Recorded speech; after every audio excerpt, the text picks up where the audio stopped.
오늘 하나님께서 얘기해 주시는 말씀은 구약 성경 호세아 2장 21절에서 23절까지의 말씀입니다. 구약 1258쪽입니다.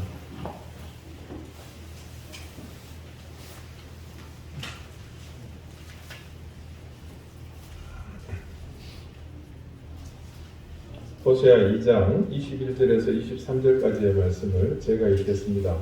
이제 다 같이 자리에서 일어나 하나님의 말씀을 경청하십시오. 여호와께서 이르시되 그날에 내가 응답하리라. 나는 하늘에 응답하고 하늘은 땅에 응답하고 땅은 곡식과 포도주와 기름에 응답하고 또 이것들은 이스라엘에 응답하리라. 내가 나를 위하여 그를 이 땅에 심고 긍휼히 여김을 받지 못하였던 자를 긍휼히 여기며 내 백성 아니었던 자에게 향하여 이르기를 너는 내 백성이라 하리니 그들은 이르기를 주는 내 하나님이시라 하리라 하시니라. 아멘. 자리에 앉으시기 바랍니다. 하나님께서 이 말씀으로 우리에게 은혜 주시기를 원합니다.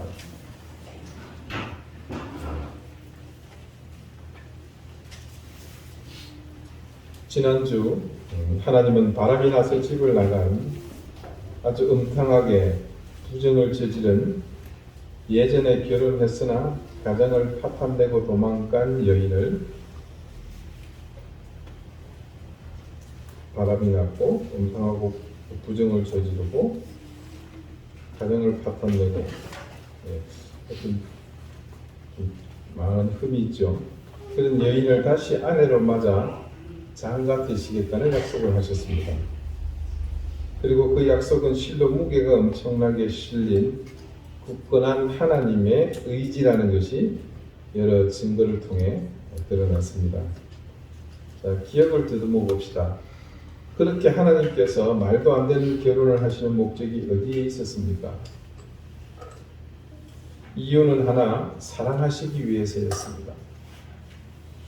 그리고 그 사랑이 일시적인 행위로 그치지 않도록 하나님은 결혼을 통해 사랑의 의무를 스스로 이스라엘 앞에 확증하셨습니다. 그 결혼은 세상 사람들이 다 만나서 사랑하고 그래서 결혼하고 또 치지고 볶고하는 그런 일상적인 결혼 생활의 차원을 초월한 그런 결혼입니다. 공의와 정의, 은총과 긍휼히 여김 그리고 진실함이라는 결혼 지참금을 지불하셨습니다. 그리고 거기에 더하여 이 결혼이 더 이상 방해받지 않고 지속되도록 사전 정지 작업을 하셨습니다. 그 사전 정지 작업 역시 실로 엄청났습니다.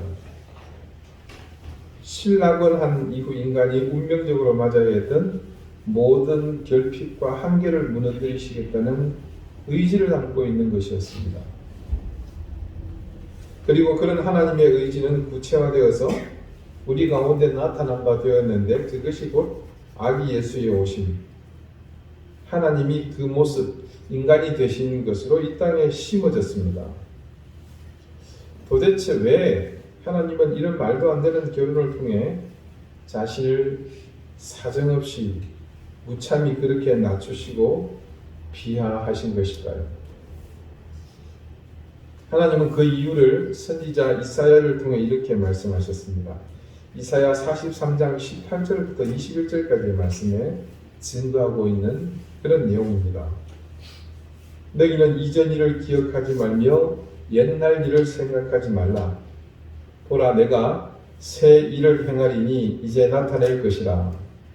너희가 그것을 알지 못하겠느냐? 반드시 내가 광야의 길을 사막의 강을 내리니 장차 들짐승 곧 승냥이와 타조도 나를 존경할 것은 내가 광야의 물을 사막의 강을 내어 내 백성 내가 택한 자에게 마시게 할 것이니라. 이 백성은 내가 나를 위하여 지었나니 나를 찬송하게 하려 함이라. 이 말씀은 하나님께서 이 땅에 메시아를 보내시고 새로운 왕국을 건설하시겠다는 의지를 선언하신 말씀입니다. 앞으로 하나님이 통치할 나라와 그리고 그 가운데 살게 될 백성에 대한 예언입니다. 우리가 지금 매주 보고 있는 이 호세아의 예언과 그 시기가 맞물리는 말씀으로 하나님이 호세아를 통해 선포하신 말씀이 단지 호세아 한 사람만의 생각이 아님을 분명하게 알 수 있는 말씀이기도 합니다. 이 이사야 말씀의 첫 구절이 이렇게 기록되어 있습니다. 너희는 이전 일을 기억하지 말며 옛날 일을 생각하지 말라. 자, 여러분은 하나님께서 기억하지 말라는 이전 일, 옛날 일이 무엇일 것 같습니까? 아마 여러분은 짐작하고 계실 겁니다. 첫사람 아담의 범죄로 인해 무한한 존재로 하나님과 함께 살던 인간이 한계를 가진 결핍이 필연적인 인간이 되었습니다. 그런 결핍과 한계로 인간이 하나님을 떠날 수밖에 없었던 과거의 모든 삶, 그 이전의 삶들을 말합니다. 또 하나, 한계와 필연적 결핍으로 하나님을 떠날 수밖에 없었다고는 하지만 하나님의 도우심을 구하면 얼마든지 멸망의 길로 가거나 아니면 우상을 따라 귀신을 쫓는 삶을 살지 않아도 되었지만 그런 길은 포기하고 자기 욕망대로 살았던 삶, 바로 그 옛날의 일을 하나님은 생각하지 말라고 하십니다. 하나님은 그런 모든 불의한 조건은 무시하시고 그런 이전의 일과 옛날 일로 수치스러운 상태에 놓여인 그들에게 말도 안 되는 세상을 새롭게 여시겠다고 말씀하십니다. 보라, 내가 새 일을 행하리니 이제 나타낼 것이라. 너희가 그것을 알지 못하겠느냐. 반드시 내가 광야의 길을 사막의 강을 내니 장차 들짐승 곧 승냥이와 타조도 나를 존경할 것은 내가 광야의 물을 사막의 강을 내어 내 백성 내가 택한 자에게 마시게 할 것입니다. 도무지 그 시대에 상상도 할 수 없는 엄청난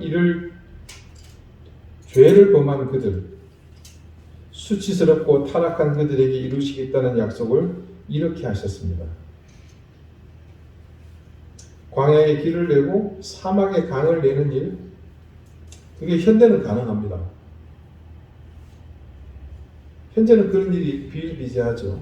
우리나라가 전 세계 사막에 그런 일을 하고 있지 않습니까? 토목공사를 통해서 합니다. 설마 이 하나님의 예언이 지금에 와서 제대로 이루어지는 걸까요? 지난주 18절 말씀을 다시 제가 읽어드립니다.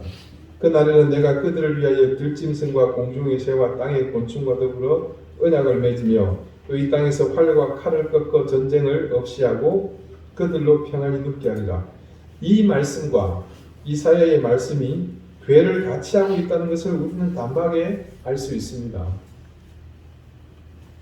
도대체 왜 하나님은 이런 일을 그들에게 하시는 걸까요?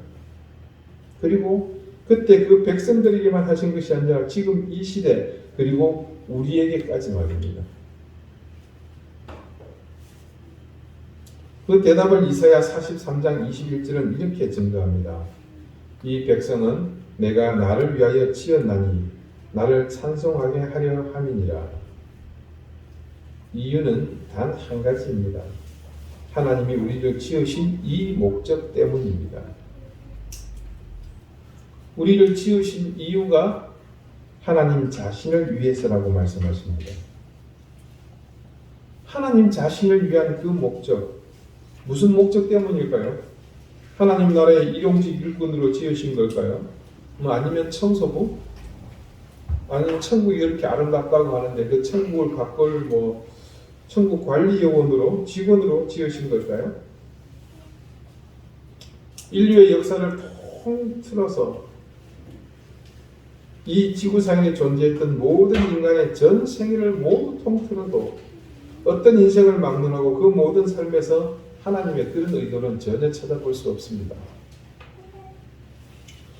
어떤 시인이 하나님의 전 문지기가 되고 싶다고 노래한 적은 있습니다. 그건 역시 하나님을 사모하고 하나님의 나라를 그리워한 나머지 간절하게 바랬던 그 시인의 바람일 뿐 우리 인간을 향한 하나님의 목적은 우리의 생각과 전혀 다른 곳을 향하고 있었습니다. 이사야의 말씀이 증거하듯 오직 하나 우리가 하나님을 찬양하도록 지으셨습니다. 그리고 우리의 입술로 그 찬양이 나오도록 하나님은 실로 엄청난 대가를 우리에게 지불하셨습니다. 그 대가가 바로 말도 안 되는 하나님의 일방적인 사랑입니다. 마침내는 우리를 사랑하시는 그분이 직접 찾아오셔서 우리 가운데서 우리와 같이 되셨으나 지금 호세아가 예언하고 있는 그때는 하나님이 직접 그들과 결혼을 하심으로 그 의지를 펼치려고 하셨습니다. 하나님의 이스라엘을 향한 애타는 사랑, 이제 시간이 지날수록 호세아가 간절히 이스라엘 백성을 향해 부르짖을 그 사랑, 불타는 사랑은 바람나서 가정을 버리고 떠난 불륜여여 표륜여인 여인을 다시 아내로 맞아 결혼하시려는 그 마음으로 그들 가운데 먼저 나타나셨습니다. 그렇게 결혼을 작정하신 하나님께서 이제 이스라엘을 향해 던진 첫 마디입니다. 오늘 말씀을 봅시다. 여호와께서 이르시되 그날에 내가 응답하리라. 그날에 내가 응답하리라. 하나님이 이스라엘 백성에게 응답하신다고 말씀하십니다. 이때 하나님의 응답은 이전의 응답과는 전혀 다른 새로운 차원의 응답입니다. 전혀 인과관계가 없는 남과 같았던 그 시대에 하나님의 응답과 이제 부부의 인을 통해 새로운 관계로 거듭나게 된 이스라엘에게 응답하는 그 응답은 근본이 같을 수가 없습니다. 오늘 호세아가 증언하는 하나님의 응답이 의미하는 바를 말씀은 정확하게 우리에게 제시하고 있습니다. 먼저 하나님이 응답하시는 것은 이스라엘이 누렸던 소산의 풍성함에 대해 새로운 해석을 부여하고 있습니다. 이전에 여로보암 때 그들은 유례없는 풍요로움을 누렸습니다. 기억하시죠? 하지만 오늘 하나님이 응답으로 내리시는 풍요로움은 그때의 그렇게 단순한 그들의 곳간을 채우는 체험, 그리고 그 체험을 통해서 또 넘치는 그런 넘침과는 전혀 다른 풍요입니다. 여기서 하나님은 응답을 통해 주시는 풍요로 그들 가운데 흐트러진 정확한 질서를 바르게 세우도록 말씀하십니다. 21절과 22절이 증거하는 구조는 이렇습니다. 먼저 창조주신 하나님께서 하늘에 응답하셨습니다. 그 결과로 하늘은 햇빛과 비를 땅에 내려서 땅을 비옥하게 만듭니다. 하늘이 응답해서 적당한 햇빛과 비를 통해 비옥해진 땅은 그 땅에 심긴 곡식과 포도주와 기름에 응답합니다. 결국 하나님의 응답을 통해 하늘과 땅은 풍요로워진 결과를 이스라엘에게 응답으로 더하게 됩니다. 여기서 다시금 분명해지는 것은 계절의 순환과 곡물의 생장이 하나님과 이스라엘 사이의 계약관계, 즉 지난주 말씀드린 온전한 결혼관계를 통해서 이루어진다는 사실입니다. 이전의 풍요와 지금의 풍요가 결코 그 근본이나 원인이 다른 것에 있는 것은 아닙니다. 왜냐하면 그렇게 풍요롭게 한 것은 모두가 하나님의 손길에 의한 것이잖아요. 그런데 이제 응답으로 인해서 그들 가운데 이루어진 풍요는 하나님과 이스라엘의 새로운 관계 속에서 그들에게 의미를 담아 하나님의 손길을 온전히 인지하는 가운데 내려지는 체험입니다.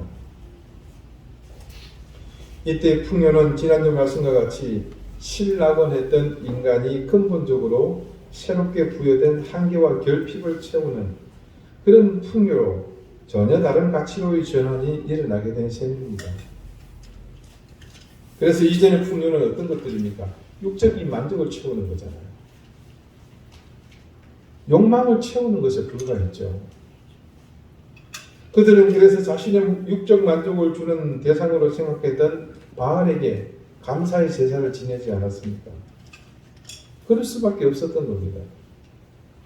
그러나 이제 하나님이 응답으로 주시는 풍요는 그들의 육적 결핍을 채우는 차원을 넘어 그들에게 새로운 영적 풍요로 나타나게 됩니다.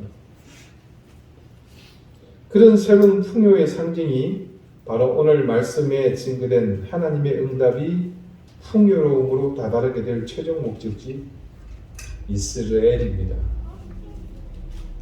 여호와께서 이르시되 그날에 내가 응답하리라. 나는 하늘에 응답하고 하늘은 땅에 응답하고 땅은 곡식과 포도주와 기름에 응답하고 또 이것들은 이스라엘에 응답하리라. 이 말씀 이스라엘에 응답하리라고 하신 뜻은 하나님이 응답을 통해 주시는 풍요가 무엇을 향하고 있는지 정확한 이정표가 되고 있습니다. 결론부터 말씀드리자면 하나님의 응답으로 인해서 이제 이 이스라엘의 의미가 달라지게 되었다는 뜻입니다. 작년 7월 25일 주일에 예후의 집에 갚음이여라는 제목의 말씀에서 처음 이 이스라엘과 관련된 중요한 사건을 살펴보았습니다. 기억하십니까? 호세아가 하나님의 명령에 떠밀려서 음탕한 여인인 고멜과 결혼했습니다. 그리고 음란한 아들을 낳았지요. 그러자 이내 하나님이 그런 고멜 때문에 환장하고 복장 터지고 있는 호세아에게 이렇게 말씀하십니다. 1장 4절입니다. 여호와께서 호세아에게 이르시되 그의 이름은 이스라엘이라 하라. 고멜이 박하돼서 다른 남자를 통해서 이스라엘 낳은 아이의 이름을 이스라엘이라고 그렇게 하나님이 지어주셨습니다. 조금 후에 내가 이스라엘의 피를 예후의 집에 갚으며 이스라엘 족속의 나라를 피할 것입니다. 자, 이 말씀의 이해를 돕기 위해 7월 25일 주일에 설교한 내용 중 이 이스라엘과 관련된 기사를 상기해 보겠습니다. 이스라엘의 역사에는 이 이스라엘과 관련된 굉장히 중요한 사건이 있습니다. 혹시 여러분 이스라엘의 악한 왕으로 아합이라는 사람을 기억하실 겁니다. 그 아합과 더불어서 이방 사람으로 그의 왕비가 된 이세벨은 권력의 힘을 이용해 이방 신을 숭배하고 선지자 엘리야를 핍박하던 사람입니다. 그때 아합이 한 포도원을 보고는 너무나 탐이 나서 그 포도원의 주인을 찾아 그것을 사고자 했습니다. 그러나 거절당했죠. 왜냐하면 토지는 하나님께서 그 기업에 주신 것들이기 때문에 사고 팔 수 없습니다.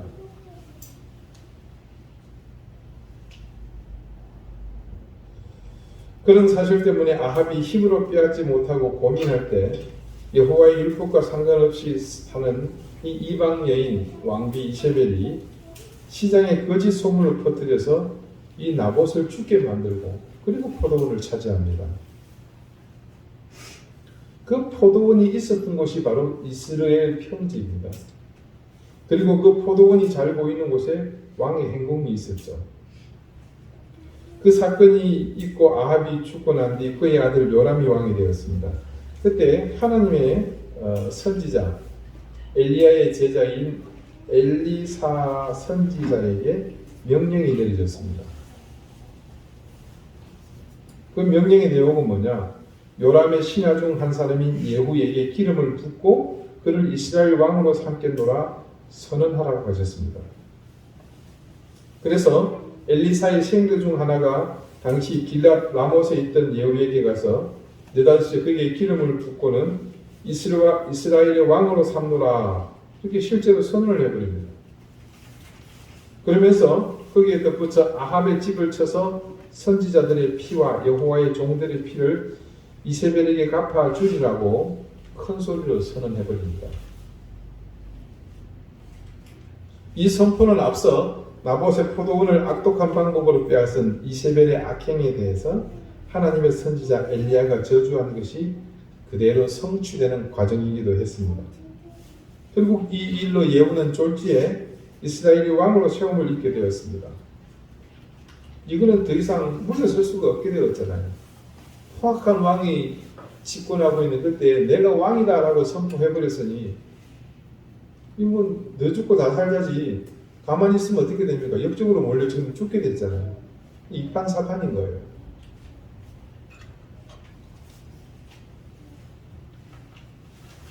그래서 예후가 군사를 일으켜서 당시 이스라엘의 왕 아합의 아들인 요람을 쳐 죽이게 됩니다.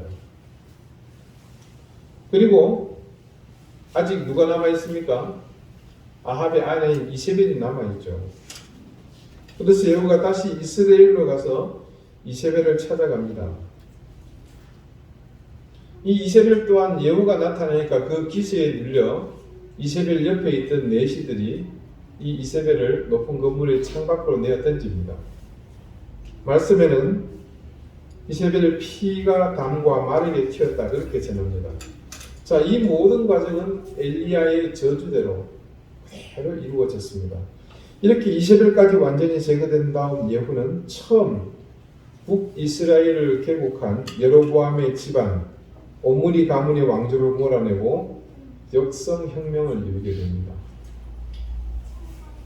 명실상부 예후를 시조로 한 왕조가 시작된 셈이죠.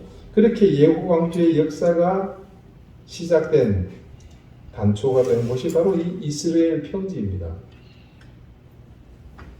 단순히 그냥 예후가 왕이 된 것이 아니죠. 어떤 일이 있었습니까? 악인을 징벌하는 과정이지만 피의 역사가 있었습니다. 자, 그리고 그 사실을 말씀하신 이유는 바로 너희가 그렇게 이스라엘 평지에서 시작하여 오늘날 이 자리까지 왔으나 나는 다시 너희를 그때 이스라엘에서 멸족한 아합의 집안처럼 피를 보도록 하시겠다는 의지를 드러내셨던 바로 그 말씀입니다. 이스라엘 평지의 사건으로 인해 새롭게 세워진 예후 왕조의 후손인 지금의 이스라엘을 지칭하던 수식어가 이제 그 의미가 근본으로 돌아가게 되었습니다. 자, 여러분, 이스라엘 평지에 뭐가 있었습니까? 나봇의 포도원이 있었죠. 그리고 그 옆에 뭐가 있습니까? 아합의 우리나라 말로 하면 행궁이죠. 바깥에 있는. 얼마나 아름다웠으면 그렇게 탐을 냈겠어요. 그때 어느 평지? 이스라엘 평지입니다. 이 이스라엘이라는 문자적 의미가 뭔가? 여러분 기억하십니까? 여호와께서 파종하신다. 여호와께서 심으셨다. 하나님께서 심으셨다는 겁니다. 얼마나 귀한 이름입니까? 그런데 그곳이 어떻게 기억이 되었습니까? 피의 역사가 있어서 새로운 왕조가 태어난 곳으로 기억되고 있었습니다.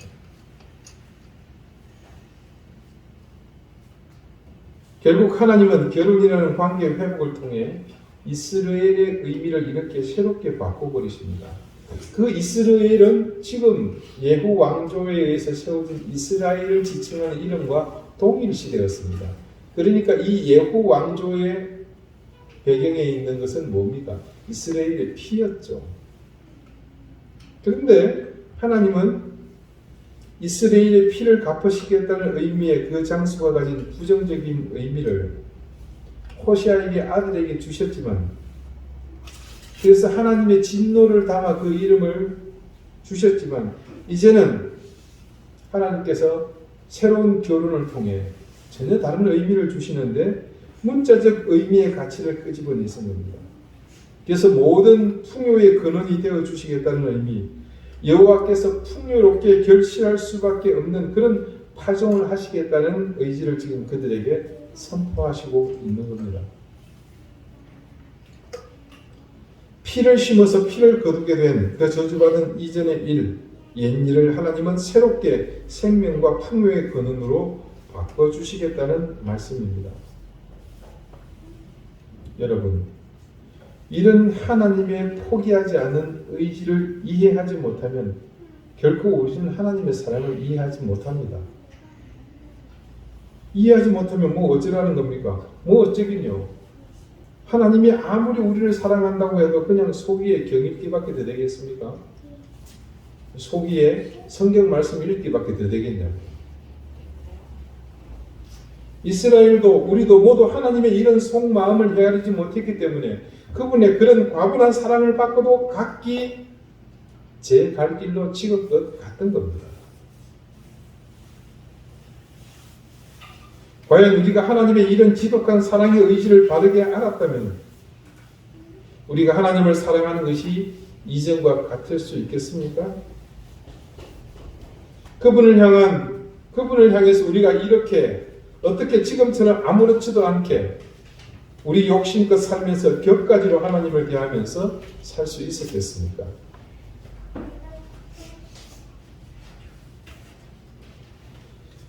우리가 정직한 신앙과 바른 믿음을 갖고자 애쓰고 있지만 사실 늘 우리 속에는 그런 바람보다 앞서는 것들이 있습니다. 우리의 눈에 보이고 귀에 들리며 손으로 쉽게 잡을 수 있는 것들이 훨씬 더 우리 인생에게 있어서는 매력적입니다. 결국 그렇게 하나님의 이런 기막힌 의지를 깨닫지 못하고 우리 욕심껏 살다 보면 어느샌가 우리의 인생도 오늘 호시아 앞에서 책망 듣는 이스라엘 백성과 다를 바 없게 되는 겁니다. 사랑하는 여러분, 인류의 역사는 인간의 욕망이 소용돌이치는 성난 파도가 몰아치는 바다를 항해하는 것과 같았습니다. 그러나 하나님이 만드신 세상은 그런 경랑 속에서 사는 삶이 아닙니다. 그분은 우리를 너무나 지독하게 사랑하셔서 우리가 하나님이 주시는 우리 영혼의 결핍을 채우는 풍요로운 인생, 하나님의 나라를 소유하여 더없이 행복하고 은혜로운 삶을 살도록 하셨습니다. 인간의 욕망이 뒤섞여 인생의 항로가 거친 파도로 우리를 위협할지 모르나 하나님은 그 여정 속에서 언제나 평안히 품어주시는 안전한 항구셨고 갈 바를 모르는 캄캄한 밤바다 위를 항해하는 우리에게 등대의 빛이셨습니다. 때로는 하나님이 직접 그 파도를 잠재우시고 물결을 잔잔하게 하셔서 순풍으로 우리의 인생을 평탄하게 하셨습니다. 우리가 거센 파도를 헤치며 거친 바다를 아무 이유 없이 항해할 필요가 없었습니다. 우리는 단지 우리에게 늘 응답하기를 원하시는 하나님의 의지를 알고 그 의지 앞에서 그냥 서 있기만 하면 되는 것이었습니다. 새로운 2022년은 부디 여러분 모두가 이런 하나님의 의지와 사랑을 구체적으로 깨닫는 해가 되시기 바랍니다. 그래서 이전에 불안하고 확신 없는 삶에서 벗어나 나를 온전히 붙드시고 그 강력한 힘으로 응답하시는 하나님의 사랑을 마음껏 누리시기 바랍니다. 그때 우리가 누리는 사랑은 우리 생을 통틀어도 단 한 번도 경험해 보지 못한 새로운 차원의 사랑이 될 것입니다. 새해는 그 사랑으로 새롭게 펼쳐질 여러분의 삶을 기대하셔도 좋습니다. 기도드리시겠습니다. 이스라엘을 향해 그리고 우리를 향해 지독한 사랑으로 다가오시는 하나님, 이스라엘도 우리도 하나님의 그런 막을 수 없는 강한 의지를 통해 우리를 사랑하시는 그 실체를 알지 못했습니다. 그래서 늘 불안과 염려 속에서 어설픈 신앙의 삶을 살았습니다. 하나님의 사랑이 가진 참된 가치를 몰랐기에 우리의 신앙은 늘 겉돌고 좌불안석일 수밖에 없었습니다. 이제는 깨닫게 해주십시오.